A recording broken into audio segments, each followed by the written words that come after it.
नाशिक महामार्गावर पडघा गावाजवळ खासगी बसचा भीषण अपघात झाला असून या दुर्घटनेत एका 8 वर्षीय मुलीचा मृत्यू झाला आहे, तर 10 ते 12 जण जखमी झाले आहेत।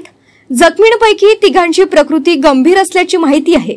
ही बस भिवंडीतील कुटुंबियांना घेऊन खडवली येथे पिकनिकसाठी गेली होती।